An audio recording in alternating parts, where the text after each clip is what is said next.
جو شخص عامر خان کا سر قلم کر کے میرے پاس لائے گا اس کو میں 5 کروڑ روپے انعام دوں گا اور قانونی اخراجات بھی برداشت کروں گا۔ یہ وہاں ایک مذہبی پنڈت نے یہ اعلان کیا ہے۔ عزیزان من، اس کو لے کر میں آپ کے سامنے 3 اہم باتیں رکھنے جا رہا ہوں۔ امید ہے کہ آپ مجھ سے ایگری کریں گے۔ آپ ایگری کریں یا مخالفت کریں، اپنی رائے ضرور دیجیے گا۔ پہلی یہ کہ ایسی کیا وجہ بنی کہ عامر خان کے اوپر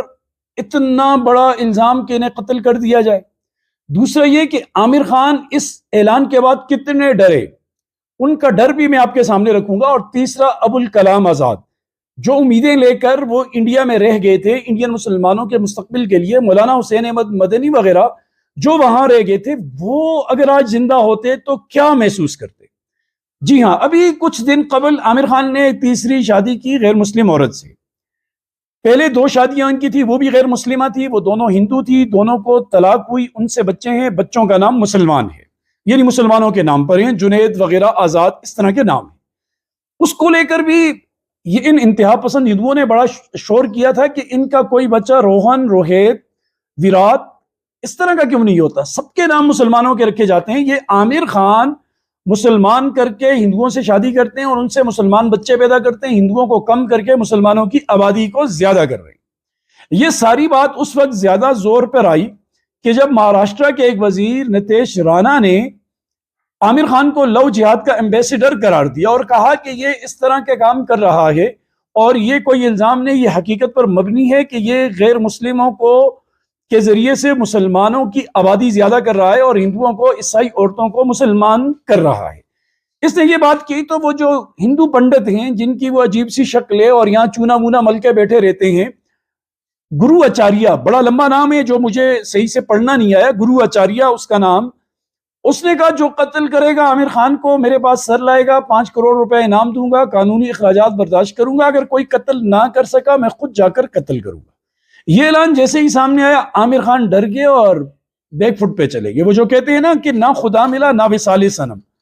نہ ادھر کے رہے ہم نہ ادھر کے، یہ ان کے ساتھ ایسا ہی ہو رہا ہے۔ ایک خدا کی نظروں میں بھی مجرم کہ بےہودگی پر بےہودگی کیے جا رہے ہیں، شریعت کے خلاف کام کیے جا رہے ہیں، جو نکاح اسلام میں ہے ہی نہیں جائز، غیر مسلم عورت کے ساتھ اہل کتاب کے علاوہ مشرکہ عورت ہندو کے ساتھ کسی صورت میں نکاح کرنے کی اجازت نہیں، یہ حرام کاری اور زنا پر مبنی تعلقات ہیں۔ تو یہ تو غلط ہے ہی، لیکن جن اپنے باپوں کو خوش کرنے کے لیے یہ کر رہے تھے، یہ بھی آج ان کے اوپر ڈنڈا لے کر کھڑے ہیں، وہ بھی انہیں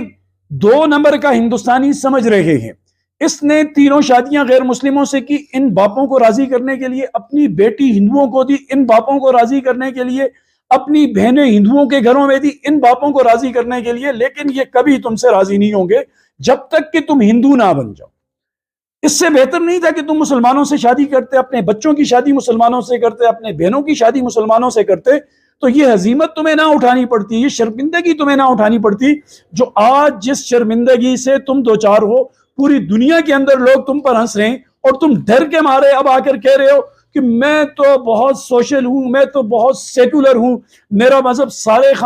میرا خاندان سارے مذہبوں کو لے کر چل رہا ہے، میری بیٹی ہندوؤں کے گھر میں ہے، میری 2 بہنیں ہندوؤں کے گھروں میں ہیں، میں نے ایسا کیا، میرا کزن منصور نے عیسائی عورت سے شادی کی اور یہ گوری جس سے میں نے شادی کی ہے یہ کوئی ہندو نہیں، یہ عیسائی ہے۔ یہ سارا تمہیں گرے ہوئے لفظ نہ کہنے پڑتے، لوگوں کی منتیں نہ کرنی پڑتی اگر ڈٹ کر کھڑے ہو جاتے آپ۔ میں سوچتا ہوں کہ یہ ابوالکلام آزاد آج ہوتے، مولانا حسین احمد مدنی صاحب علیہ رحمہ آج ہوتے تو وہ کیا محسوس کرتے،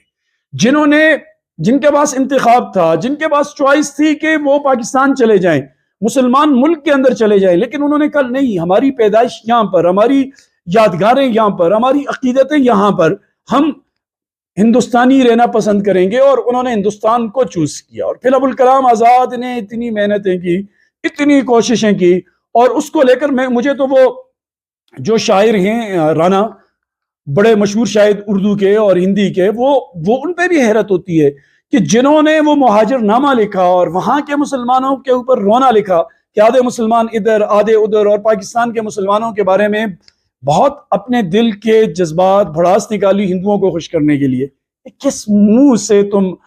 کعبے جاؤ گے غالب، شرم تم کو مگر نہیں آتی؟ بات تو ایسی ہی ہے،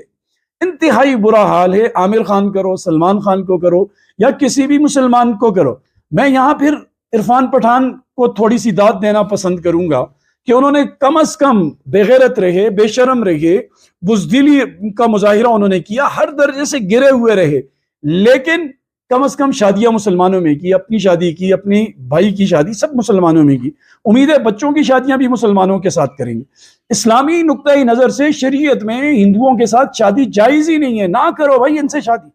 ہاں مسلمان کر کے کرتے ہو تو کرو، عورتوں کو مسلمان کرو، ثواب ہے اس کا بہت بڑا۔ کسی غیر مسلم کو مسلمان کرنے کا ثواب نبی پاک صلی اللہ علیہ وآلہ وسلم نے مولا علی سے فرمایا